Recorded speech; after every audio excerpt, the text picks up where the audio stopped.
Derek. Well, May is Asian Pacific Heritage Month, and this morning we are shining the spotlight on Chicago's Chinese community. So what better place to start than Chinatown, right? That's where we find CBS 2's Vince Gerasole and Mobile 2 with this picture perfect morning. Vince? Talk about lucky this morning, Chris and Susan. We're enjoying a traditional Chinese breakfast of tea and dim sum, and then some once we bring our artists to you this morning. We're here in Chinatown, and Julie Ma is here from the Chinese Fine Arts Society. She's helped to coordinate some of the artists we're going to showcase this morning. What's the mission of the Chinese Fine Arts Society? Our mission is to try and introduce audiences to Chinese culture through music, dance, and the visual arts. And our goal is to try and show people the softer side of Chinese culture and let them know that there's more than just this wonderful food to know about our culture.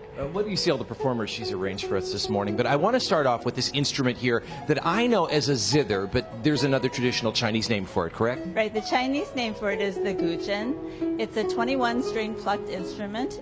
Some people think it's a horizontal harp. And it looks like it's taking a nap, a harp taking a nap. Exactly. And probably the most interesting thing about the guzheng is it's the same scale repeated 4 times. It's called the pentatonic scale, which is a 5-note Chinese scale. And Catherine is playing it for us now. And she has a special piece that's prepared for us. So Catherine, you can begin your special piece for us now.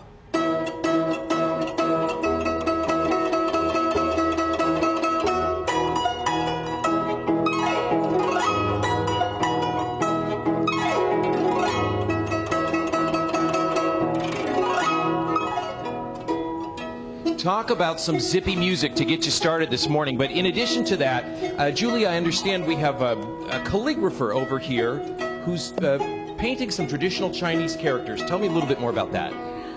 Calligraphy is a 3,000-year-old Chinese tradition. And George is writing all traditional Chinese characters using a brush and a black ink. And behind him are 100 of the most frequently used Chinese last names, and so he's going to write some of them for us. Okay. It's just so beautiful to see him as he's painting them. It's musical, even though that he's actually there with the brush doing something that's actually tactile.